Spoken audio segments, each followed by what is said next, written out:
비상격리된 대구 한마음아파트 주민 한두 명이 자가격리 지침을 지키지 않아 방역당국이 고발 조치를 검토하고 있습니다. 51명의 확진자가 나온 봉화의 요양원에서 첫 사망자가 발생해 국내 사망자는 50명으로 늘었습니다. 두 번째 대국민 담화에 나선 정세균 총리가 마스크 오부제 협조를 당부하며 공직사회부터 면 마스크를 쓰겠다고 했습니다. 내일부터 시행되는 마스크 오부제, 사흘 만에 대리구매 기준을 바꿨는데 자세히 짚어봅니다. 미국 워싱턴 DC에서 확진자가 잇따라 나오고 사망자가 230명을 넘은 이탈리아는 밀라노와 베네치아 등 주요 도시를 봉쇄했습니다.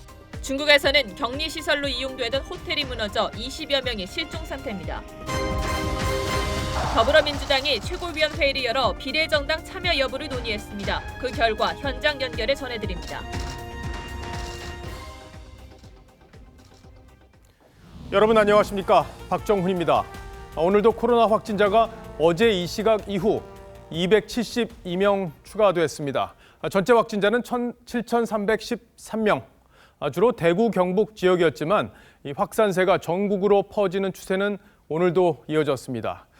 서울과 경기에서 각각 12명과 11명이 추가돼서 이제 수도권 확진자는 270명으로 늘었습니다. 사망자도 5년 전 메르스 때 39명을 훌쩍 넘어 50명으로 늘었습니다. 정부는 오늘 마스크 대책을 보완해 발표했는데 이 소식은 잠시 뒤 집중적으로 전해드리고 먼저 30대 미혼 여성 46명이 집단 감염된 대구 한마음 아파트로 가보겠습니다. 어제 보도해드린 대로 확진자 전원이 신천지 신도였는데 자가격리 중인 여성들이 거주지를 빠져나간 것으로 확인돼서 비상이 걸렸다고 합니다. 지금 이 아파트 현장에 저희 취재기자가 나가 있습니다. 자, 이심철 기자. 네, 한마음 아파트에 나와 있습니다. 자가격리를 하던 여성 몇 명이 언제 빠져나간 겁니까?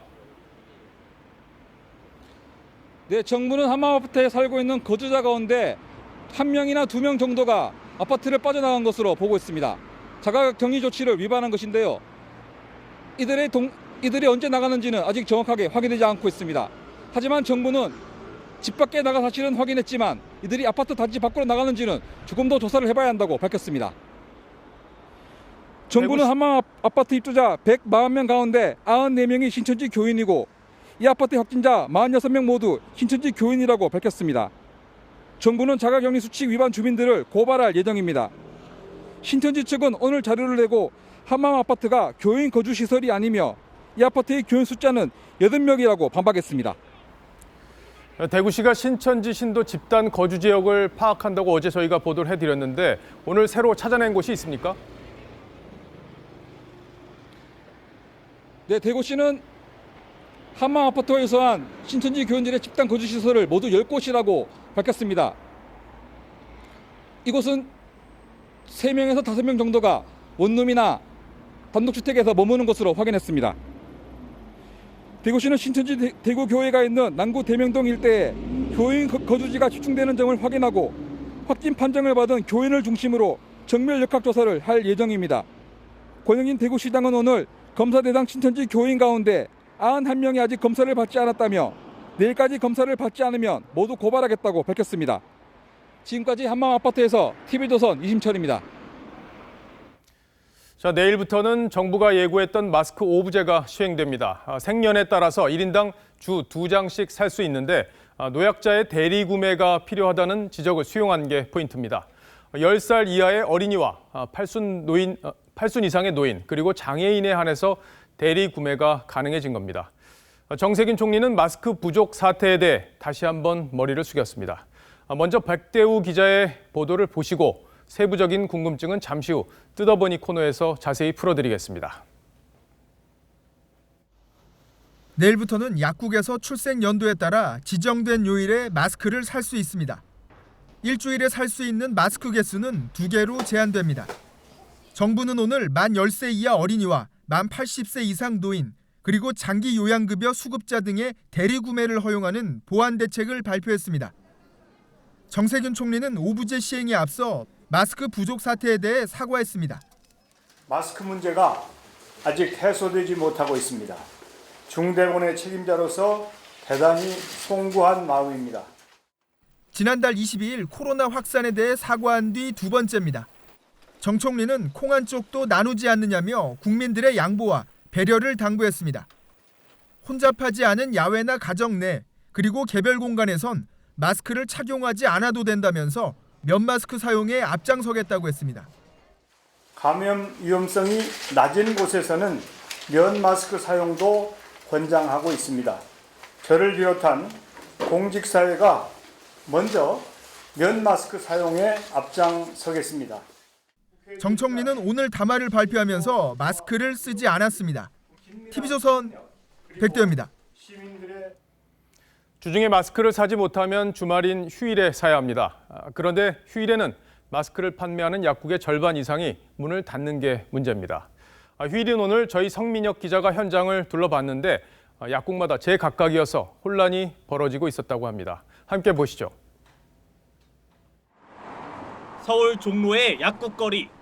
한 집 걸러 한 집이 문을 닫았습니다. 평일에 미처 마스크를 구하지 못한 시민들은 헛걸음하기 일쑤입니다.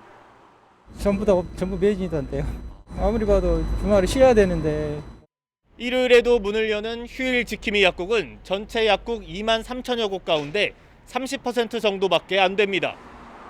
문 닫는 약국은 공적 물량을 못 받는 데다 시장이 저희는 없어요. 그리고 아예 주말에는 없더라고요. 문을 여는 곳도 언제 물량이 들어오는지 알 수 없습니다. 들어오는 시간이 정해져 있지 않아서요. 그냥 들어오는 대로 찾으시는 분 드리고 있는 상황이거든요. 마스크 보급량도 제각각입니다. 50개 들어오는 데도 있고 100개 들어오는 데도 있고. 1인당 한 매씩 공적 물량을 파는 지방의 하나로마트도 사정은 비슷합니다. 의무 휴업인 곳도 있는 데다 정상 영업을 해도 마스크가 안 들어오는 경우가 있습니다.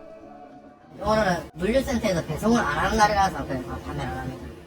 물량 조절도 잘 안 되는 상황입니다. 토요일날 판매를 50%만 하고 오늘 50% 하게끔 되어 있는데 오전에 어제 다 나가다 보니까 마스크 오부제가 시행되는 내주에도 평일이나 주말이나 마스크 구하기 전쟁은 계속될 것으로 보입니다. TV조선 성민혁입니다. 네, 이런 마스크 혼란, 마스크 오부제가 시행되는 내일부터는 좀 잦아질까 싶었는데 정부가 시행을 하루 앞두고 대리구매 방침을 바꿨습니다. 헛걸음하지 않으려면 언제 어떤 경우에 가야 하는지 최원희 기자와 자세히 뜯어보겠습니다.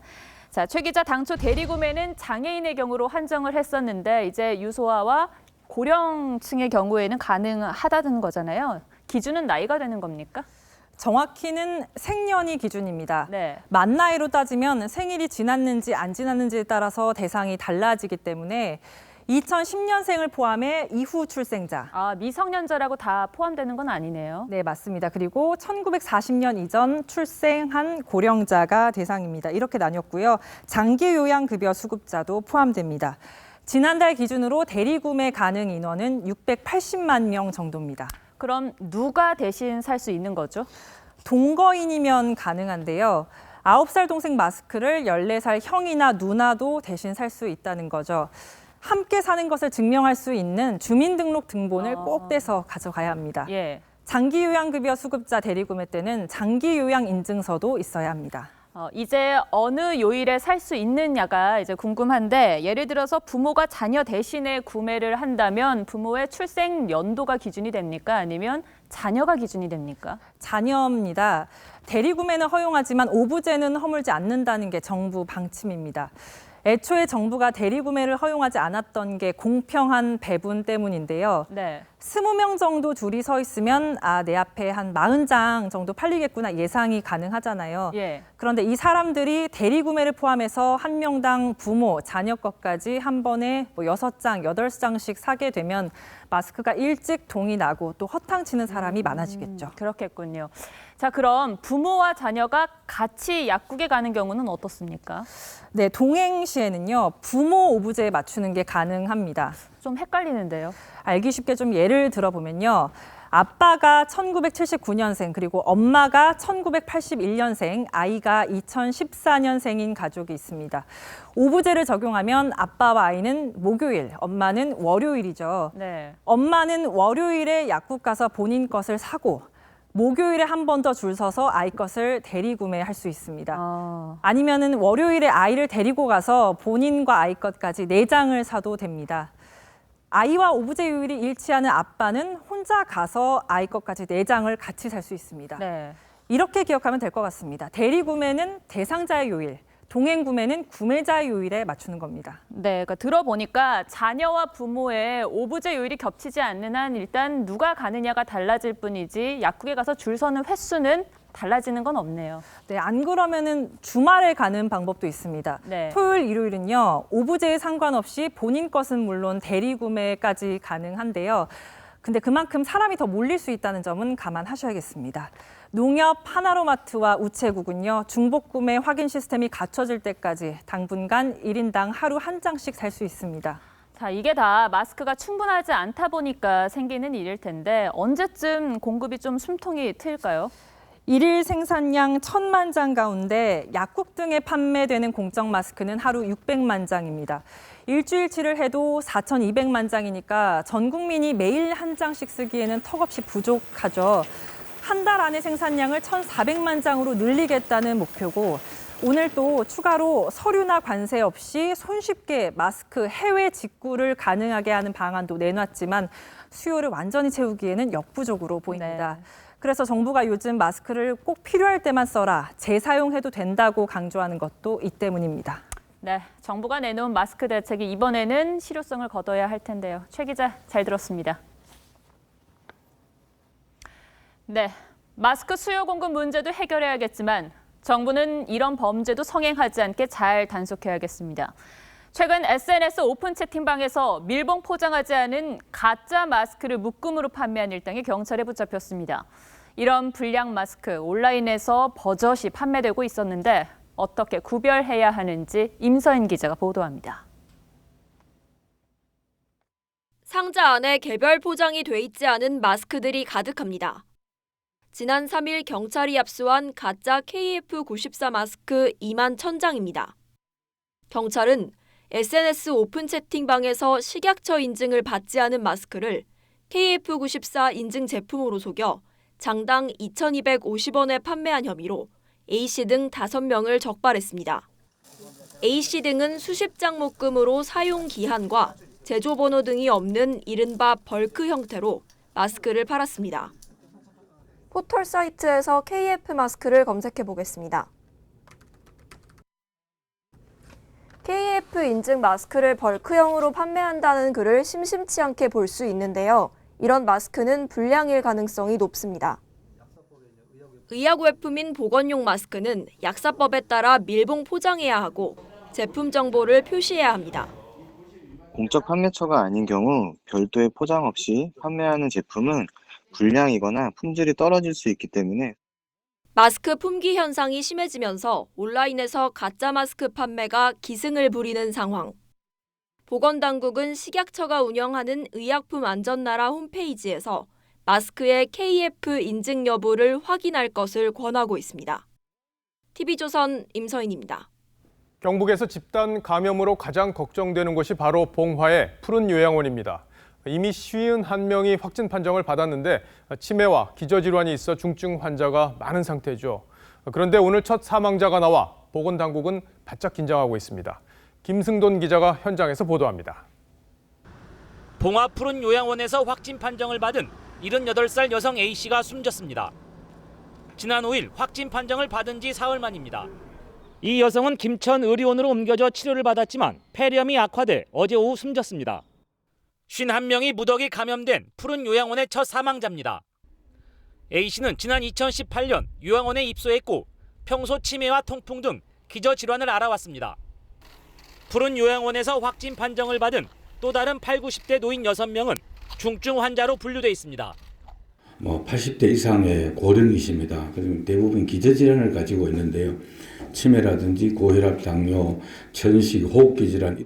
오늘까지 전국의 확진자는 7,313명으로 늘었습니다. 확진자 가운데 사망자는 50명입니다. 정부는 전체 확진자 10명 가운데 8명이 집단 감염과 연관된 것으로 보고 있습니다.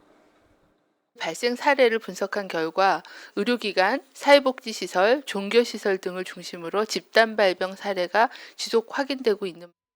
정부는 요양원 등 생활 밀집 시설이 추가 확진 가능성이 높은 중심 증폭 집단이라고 보고 감염 확산을 막기 위해 집중 감시 체계를 구축할 예정입니다. TV조선 김승도입니다. 충북 괴산군에는 오가리 마을이라는 곳이 있습니다. 200여 명이 살고 있는 이 작은 마을에서 확진자가 10명이나 나오면서 마을 전체가 격리됐습니다. 공무원들이 방호복을 입고 라면과 밥을 공급하고 있다는데 김다로 기자가 드론을 띄워서 이 마을을 들여다봤습니다. 충북 괴산군 오가리 마을입니다. 오가는 사람도 자동차도 찾아볼 수 없을 정도로 거리가 한산합니다. 마을 경로당도 폐쇄됐습니다. 지난 4일 마을에서 확진자가 나왔기 때문입니다. 오가리 주민들은 감염 확산을 막기 위해 사흘째 자율격리 생활을 하고 있습니다. 방호복을 입은 공무원이 집집마다 찾아가 집 앞에 즉석밥과 라면 등을 놓아둡니다. 격리 생활로 생필품 부족 현상이 나타났기 때문입니다. 밖에 못 나오시니까 필요한 생필품 같은 경우는 저희가 빨리빨리 공급을 해드리겠다. 오가리 마을에서는 지난 4일 1명이 확진된 뒤 6일에 5명, 7일 3명, 오늘 1명이 추가 확진 판정을 받았습니다. 확진자 10명 가운데 2명은 폐기종과 당뇨, 고혈압 등 기저질환도 앓고 있습니다. 충청북도는 오가리 마을 주민 205명 모두를 감염 검사하고 역학조사를 하고 있습니다. 공보하고 전 직원이 조를 짜가지고 나가가서 검체 조사를 다 가가하고 방문해가지고 다 하고 있거든요. 충청북도는 오늘 괴산군 장현면 일대를 감염병 특별관리지역으로 지정하고 주민 이동 제한 조치를 내렸습니다. TV조선 김다로입니다. 오늘 경북 포항에서는 대구를 다녀온 어린이집 교사가 확진 판정을 받았습니다. 문제는 의심 증상이 있었는데도 일주일간 출근하면서 아이들과 접촉했다는 겁니다. 열이 없고 기침만 해서 단순 감기로 여겼다는데 의심 증상이 조금이라도 있으면 꼭 병원에서 검진을 받아야겠습니다. 황선영 기자가 현장을 취재했습니다. 경북 포항시의 포스코 어린이집입니다. 굳게 닫힌 정문에 일시 폐쇄 안내문이 붙어 있습니다. 어린이집 교사 A씨가 어제 확진 판정을 받았습니다. A 교사는 어린이집 휴원 기간에 운영된 긴급 돌봄 교실을 맡아왔습니다. 어린이집 교사는 어제 확진 판정을 받을 때까지 계속 출근해 아이들을 돌봤습니다. 지난달 26일 처음 증상이 나타난 뒤부터 지난 5일까지 접촉자는 66명에 이릅니다. 이 가운데 돌봄 교실에 등교한 어린이만 16명입니다. 제가 만약에 그런 어린이집 둔 애기 엄마라 같으면 되게 불안할 것 같고요. 집단 감염이 아주 심하게 그렇게 우려가 된 생각이 들어요. A 교사는 지난달 15일 부모님 거주지인 대구를 다녀왔지만 의심 증상에도 단순한 감기로 여겼습니다. 처음에는 이제 열이 없었고요. 기침, 가래, 인후통, 이 정도 있어서 본인은 감기라고 생각하고 단순. 경상북도는 어린이집 원생과 학부모 등 모든 접촉자에 대해 감염 검사를 할 예정입니다. 오늘 돌봄 원생 16명과 종사자 50명 등 총 66명을 저는 검사를 할 예정입니다. 방역당국은 A 교사가 증상 발현부터 확진 판정까지 사이에 들른 병원과 약국, 마트 등지를 긴급 방역했습니다. TV조선 황선영입니다. 수도권에서 집단 감염 위험이 큰 곳이 바로 분당 재생병원입니다. 오늘도 확진자가 2명 더 나왔는데 이들은 병원에 입원했다가 퇴원해서 일상생활을 하던 도중 확진 판정을 받았습니다. 이 병원과 관련된 확진자 13명은 수도권 곳곳에 퍼져 있어서 보건당국도 감염 확산을 경계하고 있다고 합니다. 주원진 기자가 취재했습니다. 분당 재생병원 앞에 선별진료소가 폐쇄됐습니다. 병원 주변 상가는 줄줄이 휴업 안내문을 붙였습니다. 확진자에서 저희가 감염했거든요. 한 김에 청소 조금 더 깔끔하게 하려고 쉬고 있어요. 분당 재생병원 퇴원 환자 2명이 오늘 추가 확진 판정을 받았습니다. 이들 2명은 분당 재생병원 8층 81병동에서 지내다 지난달 29일과 지난 2일에 각각 퇴원했습니다. 분당재생병원의 전체 확진자는 13명으로 늘었습니다. 간호사 2명과 간호조무사 4명, 환자 6명과 보호자 1명인데 병원이 있는 성남외에도 서울과 경기 광주, 용인, 이천 등 수도권 곳곳에 퍼져 있습니다. 이미 병원 밖에서도 관련 감염자가 나왔습니다. 이 내과병원은 간호조무사가 확진 판정을 받아 문을 닫았습니다. 보건당국은 분당재생병원 관련 확진자가 진료를 받는 과정에서 전파한 것으로 보고 있습니다. 저희가 생각하는 그런 위험 기간 동안에 이 병원에서 퇴원하신 분들의 추적 조사 이런 부분들이 진행되고 있고요. 보건당국은 수도권 감염 확산을 막기 위해 분당재생병원 관련 확진자의 동선에 대한 전수조사에 착수했습니다. TV조선 주원진입니다. 코로나19는 이제 전 세계를 뒤흔들고 있습니다. 미국의 심장 워싱턴 DC가 뚫렸고 이탈리아는 베네치아 등 주요 도시들이 봉쇄되면서 1,600만 명의 발이 묶였습니다. 유럽과 중동, 남미까지 지구촌이 코로나 비상사태입니다. 오늘의 포커스입니다.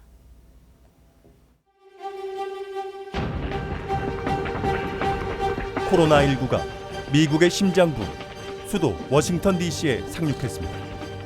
A man who's in his 50s is a DC resident, started exhibiting symptoms in late February.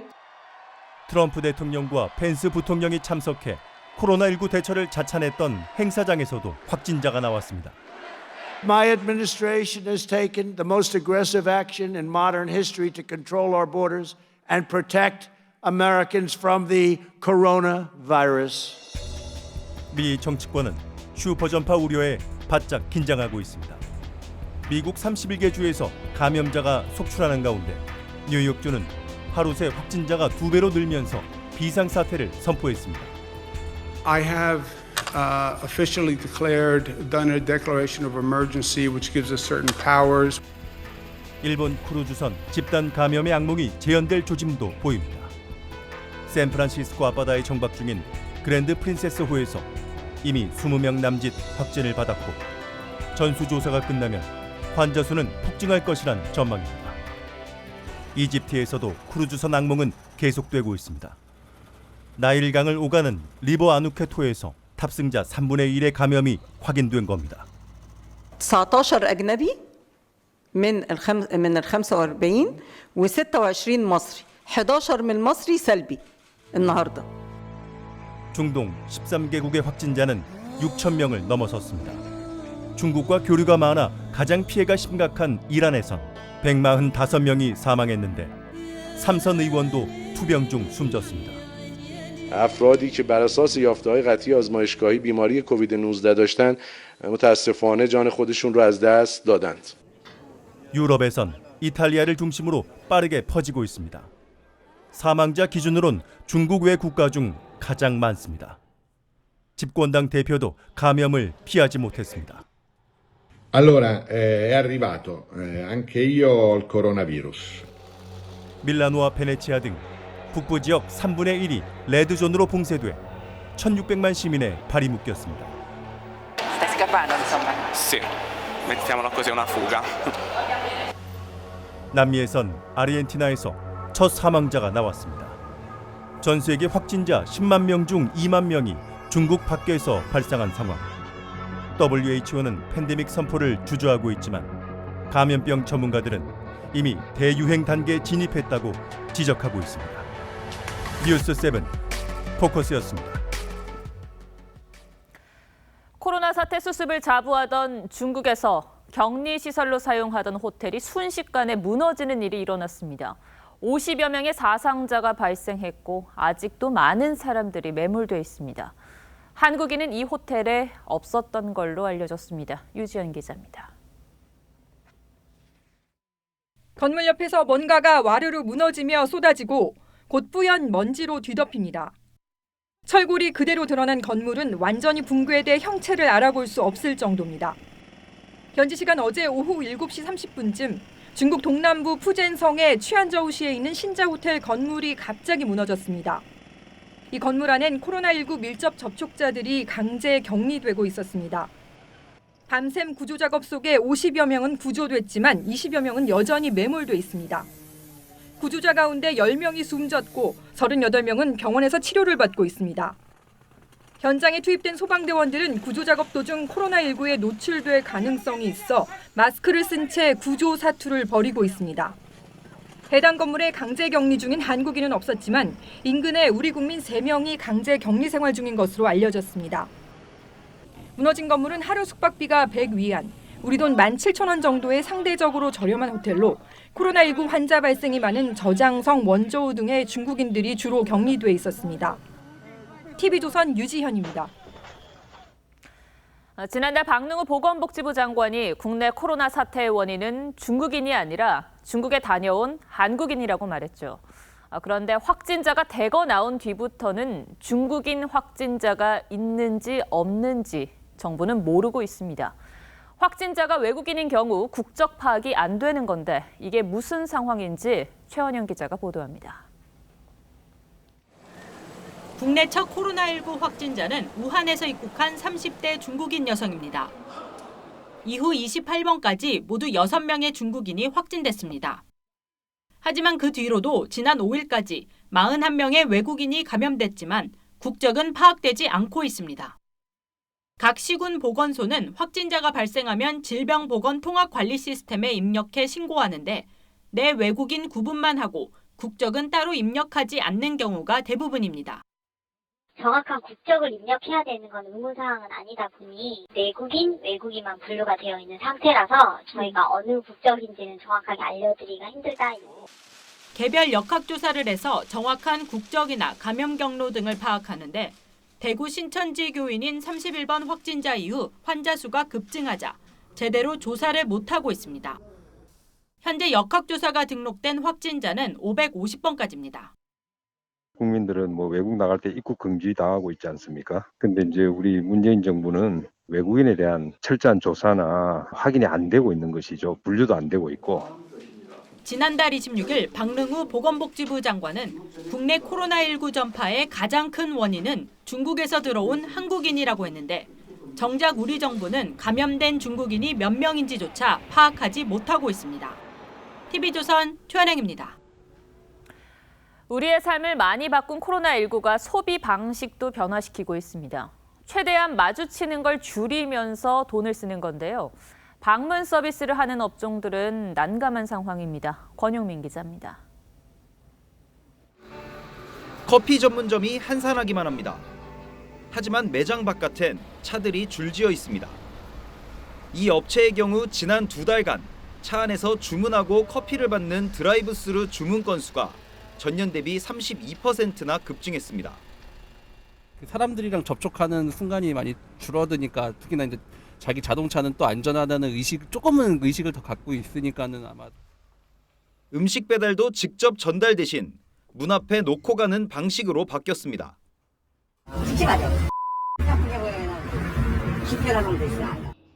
코로나19로 타인과의 접촉을 꺼리면서 비대면 소비가 확대되고 있습니다. 한 공유 주방의 배달 매출은 20% 넘게 늘었고 SNS를 이용한 온라인 선물 전달은 6배나 급증했습니다. 다만 정수기 렌탈 관리, 학습지 교사 등 가정 방문과 소비자 접촉이 불가피한 업종은 당혹스러운 상황입니다. 한 렌탈 업체는 대구 경북의 방문 서비스를 중단했고 학습지 업체는 화상 수업을 늘리며 대처하고 있습니다.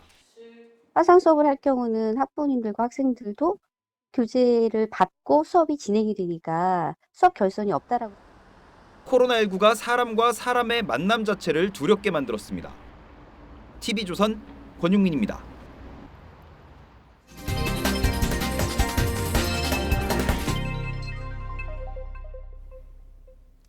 더불어민주당이 비례연합 창당 문제, 여기에 결론을 내기 위해서 오늘 오후 최고위원회 회의를 소집했는데 3시간에 걸쳐 격론을 벌였지만 결론을 내지 못했다고 합니다.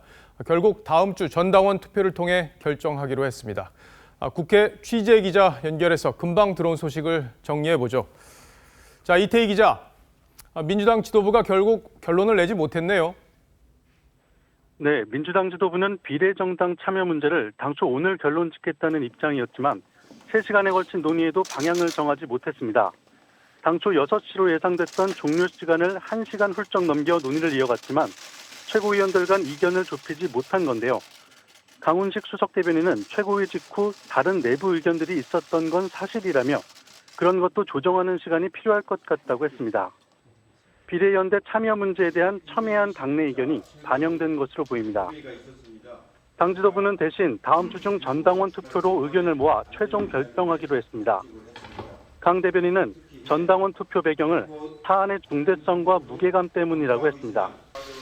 오늘 회의에선 새 선거법의 취지를 살리기 위해선 비례정당 참여가 불가피하다는 의견과 그동안 미래통합당의 비례정당 창당을 꼼수라고 비판해온 만큼 참여해선 안 된다는 입장이 팽팽히 맞선 것으로 전해졌습니다. 지금까지 국회에서 TV조선 이태희입니다. 자, 이번 총선에 수도권에 출마하는 여당 후보 중에는 청와대 출신 인사들이 유독 많습니다. 그래서 이들이 예민하게 보는 수치가 바로 문재인 대통령의 지지율이라고 합니다. 그래서 코로나 대응 문제에 신경 쓸 수밖에 없겠죠. 코로나 사태의 직격탄을 맞은 대구 지역에도 2명의 여당 현역 의원이 출마하는데 진보 진영에서 나오는 대구 비하 발언들 때문에 소갈이가 심하다고 합니다. 의석을 지킬 수 있을지 김복원 기자가 자세히 설명해 드립니다.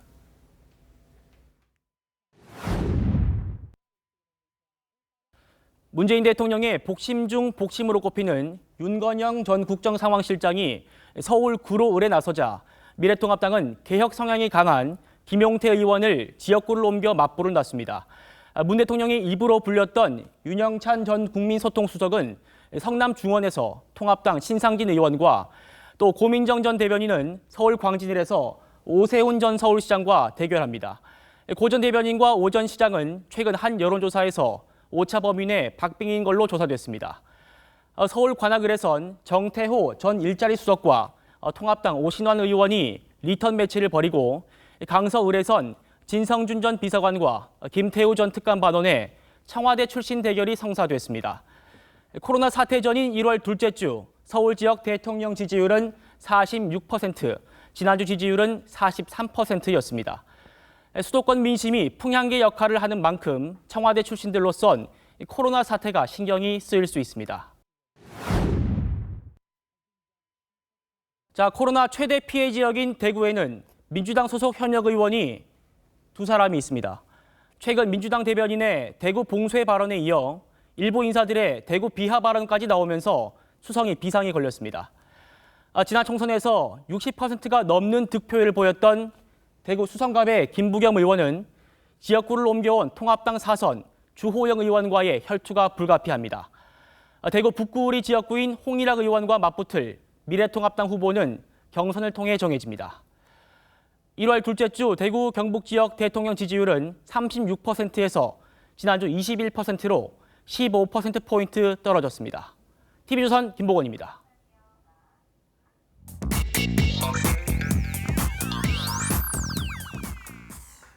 궁금한 뒷이야기를 들어보면서 물음표가 느낌표로 바뀌는 뉴스의 재구성 뉴스야 시간입니다. 오늘은 정치부 서주민 기자와 함께합니다. 네. 자, 첫 번째 물음표 볼까요? 네, 첫 번째 물음표는 민주당 비례 명분이냐 실리냐로 했습니다. 예, 조금 전 저희가 리포트로도 소개를 해드렸는데 민주당의 비례연합 이 정당에 참여하는 여부, 이 결국엔 결론을 못 냈고 전 당원 투표로 결론을 내기로 했다고 하는데 이게 어떤 의미로 봐야 되는 겁니까? 네, 그러니까 일반적으로는 이 최고위원회나 의원총회 등을 거쳐서 어떤 사안을 결정을 하는데 이 전 당원 투표를 하기로 했다는 건 그만큼 이번 사안이 미칠 영향이 중대하다고 봤다는 뜻입니다. 이 비례 정당에 참여하되 7, 8명 정도만 이 후순위로 연합정당에 파견하는 방법 혹은 아예 비례 후보를 내지 않고 군소정당과 이 지역구 단일화 등을 노리는 방법 등이 논의된 것으로 알려졌는데 이 구체적인 방법도 당원 투표를 통해 역시 정해질 것으로 보입니다. 오늘 회의를 보니까 3시간 넘게 했던데 상당히 격론이 벌어졌다고 그렇게 얘기가 나오고 있죠. 네. 고민이 큰 부분인데 어떤 점을 특히 지금 걱정하고 있는 거죠? 아무래도 어쨌든 지금 상태로는 통합당에게 일당 자리를 뺏기지 않을까 하는 위기감이 큰 게 분명합니다. 그렇다고 이 비례정당에 합류하자니 그동안 꼼수라고 비판했던 자신들의 발언들이 발목을 잡을 수밖에 없다는 게 무엇보다 큰 딜레마입니다. 민주당이 그동안 해왔던 비례정당 비판 한번 들어보시죠.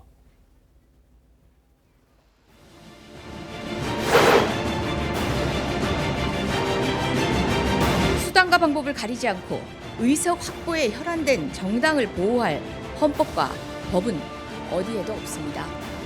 종이 정당, 창고 정당, 위장 정당, 그래서 가짜 정당입니다. 저런 말들을 해왔기 때문에 민주당으로서는 명분을 뒤집는 게 상당히 좀 어려운 그런 상황이 아닌가 싶은데 저런 만약에 비례연대에 참여를 하게 된다면 수도권에서 중도층의 표심에 영향을 좀 줄 수밖에 없잖아요. 그렇습니다. 그 말고도 또 고민의 지점이 또 하나가 있습니다. 바로 이 정의당입니다. 연합정당인 정치개혁연합은 민주당만 가지고는 힘들다는 입장을 이미 밝힌 바가 있습니다. 민주당이 합류를 결정해도 정의당이 만약에 끝까지 불참하면 비판은 비판대로 듣고도 이 실리마저 얻지 못하는 상황이 올 수도 있는 겁니다. 정의당 입장이 중요할 수밖에 없는데 그동안은 계속 이제 연대에 참여하지 않겠다는 입장을 보여왔는데 조금 입장이 달라지는 거 아니냐 이런 내부적인 얘기도 있었어요. 오늘 또 입장이 나왔습니다. 그렇습니다. 개별적으로는 말씀하신 것처럼 다른 목소리가 조금씩 나왔었는데 심상정 대표가 오늘 확실하게 정리를 했습니다. 들어보시죠. 그 어떤 비례정당에도 참여하지 않을 것이며 가장 경계해야 할 것은 적을 이기고자 적을 닮아가는 외로운 남북의 정치입니다. 네, 정의당은 또 이 전국위에서 이런 내용을 명시한 특별 결의문을 만장일치로 채택했습니다. 그러니까 심상정 대표의 얘기 중에 적을 이기고자 적을 닮아가는 내로남불 이걸 경계하겠다는 얘기가 메시지가 상당히 크게 들리는데 어쨌든 어떤 결정을 할지는 좀 더 지켜보기로 하고요. 공천 이야기 좀 더 해보죠. 김남국 변호사 이 조국을 옹호했다가 이제 여러 가지 당내에서 논란을 불러왔는데 공천이 결정이 됐죠. 그렇습니다. 민주당이 오늘 모두 5곳에 대한 전략 공천을 확정을 했는데 김남국 변호사는 통합당 박순자 의원 지역구죠. 경기 안산 단원 의뢰 또 최기상 전 판사는 서울 금천에 배치하기로 했습니다. 그렇군요.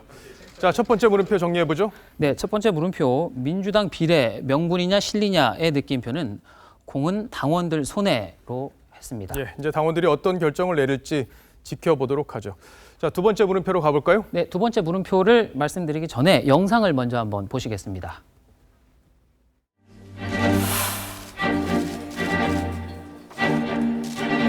마스크는 지금 모든 국민의 안전을 지키는 유일한 필수품이라고도 할 수 있습니다.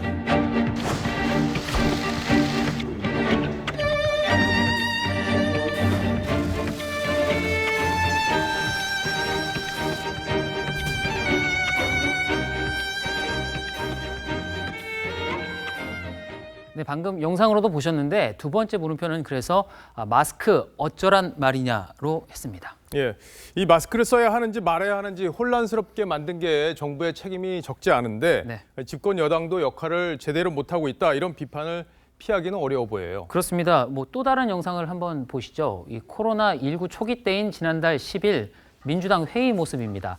지도부 전원이 일명 이 노란 잠바로 불리는 민방위복을 입고 있죠. 그런데 이틀 뒤 정부가 방역 대응을 잘하고 있다. 또 이제 내수 활성화에 신경 써야 한다고 말할 땐 양복으로 갈아입었습니다. 그리고 바로 다음 날 코로나가 머지않아 종식될 거란 문재인 대통령의 발언이 나옵니다.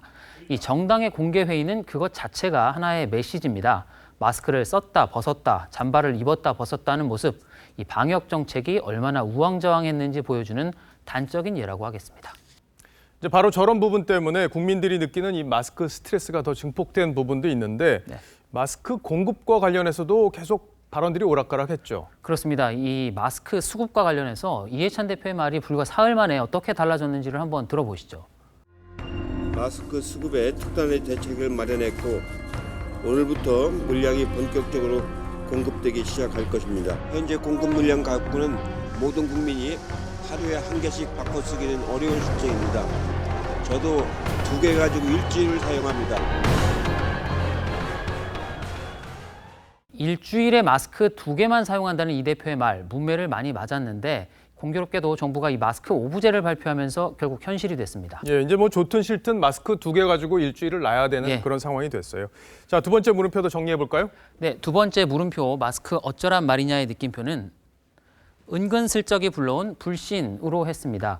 이 마스크 정책 상황에 따라서 분명 바뀔 수가 있습니다. 다만 왜 그럴 수밖에 없는지 실수를 인정하고 또 설명을 해야 하는데 은근슬쩍 마스크를 썼다 벗었다 하는 식이라면 이 국민들의 불신을 자초할 수밖에 없겠죠. 예. 이번 주에 새 마스크 정책이 시행이 되니까 얼마나 문제없이 또 진행이 될지 잘 지켜봐야겠습니다. 네. 잘 들었습니다. 지금까지 서주민 기자였습니다. 네. 네, 서울 인근에서 10억 원어치의 대마를 직접 재배하고 판매한 일이 있었습니다. 특히 추적이 어려운 다크웹이라는 걸 이용해서 거래를 했습니다. 이재준 기자입니다. 서울 외곽의 한 창고. 단열재와 조명 등 재배시설이 설치된 방 안에 대마가 빼곡히 자라고 있습니다.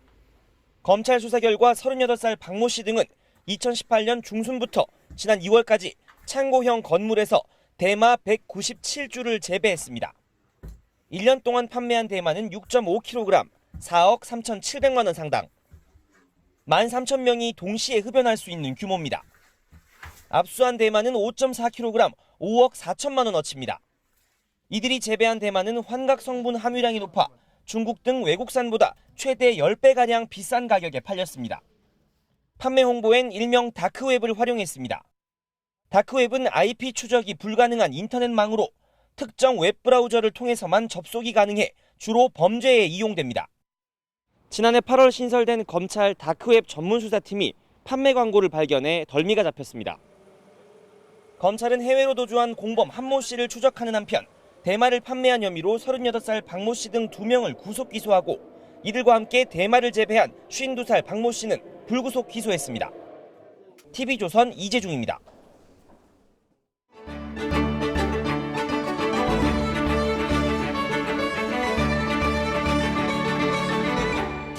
미스터트롯과 함께하는 코로나19 퇴치송.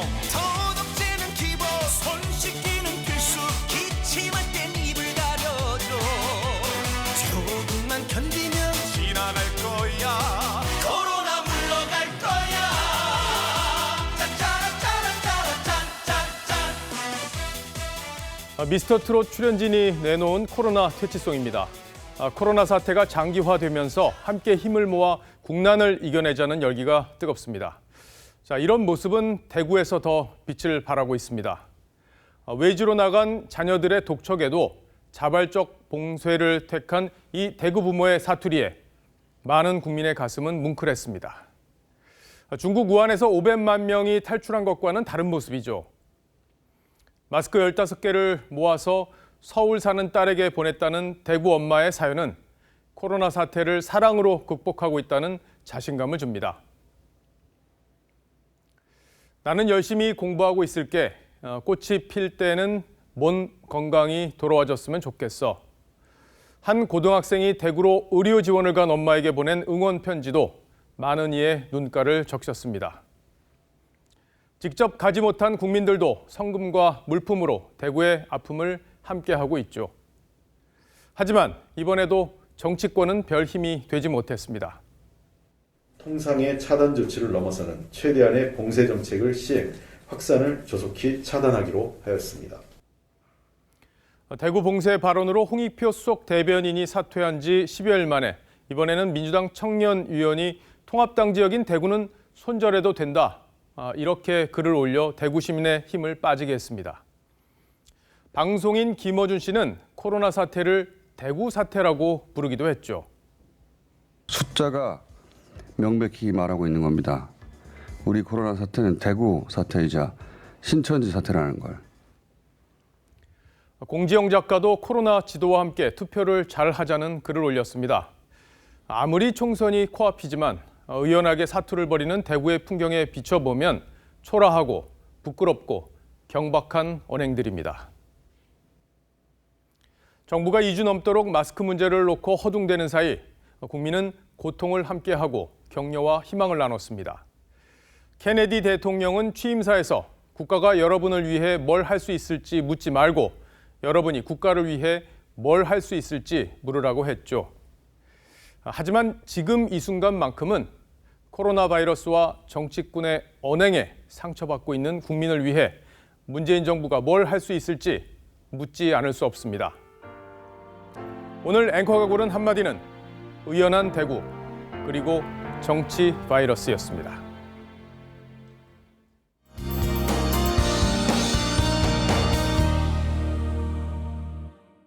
휴일인 오늘 날이 부쩍 포근했죠. 내일도 봄 날씨가 이어지겠습니다. 내일 서울의 아침 기온이 6도로 출발하겠고요. 한낮 기온 16도까지 오르겠습니다.